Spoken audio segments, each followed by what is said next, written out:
How did you guys make such an impact in the industry? Well, absolutely. The very first thing we had kind of noticed was boots, whether they were paddock boots for English riding or Western boots, whatever it may be, they were all a very similar type of construction with a traditional steel shank, which runs underneath your boot. That's what provides the support for you under your heel and under the arch of your foot.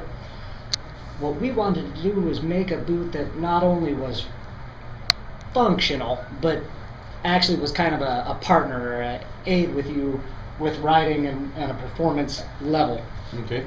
The first thing that we did was make a boot with a technology that we call ATS, or Advanced Torque Stability. ATS, okay. Mm-hmm. All right. What we talk about with Advanced Torque Stability is when your foot's in a boot, it can move side to side and front to back a little bit. Mm-hmm. A traditional steel shank gave you a little bit of support from your heel to the arch front to back, but you had a lot of room to wobble side to side, right. pronate or supinate, if we wanted to Yeah.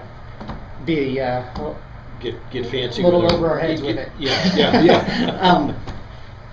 Okay. But what we did with our ATS technology boots, we start with an outsole that's a compound unique to us. We call it a DuraTread rubber outsole. Okay. It's rubber with carbon fibers mixed in, help it make it very heat and oil resistant. Okay.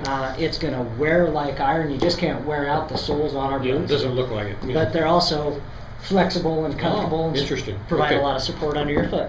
Mm-hmm. The next layer up, we have our ATS, or Advanced Torque Stability shank, which is a forked shank in the shape of your foot.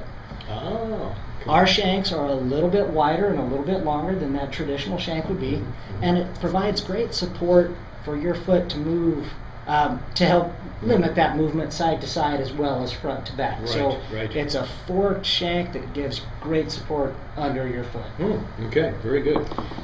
As we move up into the boot, we've got a great insole. We use gel under the heel and ball of your foot for that added comfort. Okay. We use an anti-microbial lining to help keep some odors down. And we also use some moisture wicking materials to help pull moisture away from your foot, keep you a little cooler when it's hot outside, keep your foot a little bit warmer when it's cold outside. Okay, all right. Okay.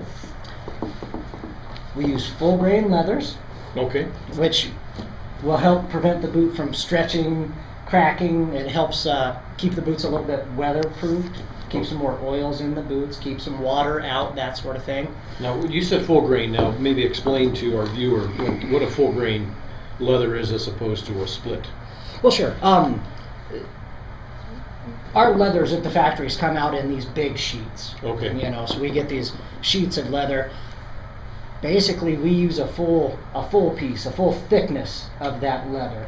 Okay. We'll see a lot of times on some other leather products, they'll split that leather or basically shave it in half, so there's two pieces. You can make twice as many boots or belts or whatever you're making with it. Okay. But the quality is just not It's not as thick. not as thick, not as strong and durable. Okay. So we use a full grain leather on the foot and on the upper or shank of our boots, or shaft of our boots, I'm sorry. And we also use a full grain leather lining on the inside of our boots. Okay. Help them keep their shape on the shelves, help just add that comfort. You're not going to rub and scratch and things on the inside of our boots there. Okay, all right, very good.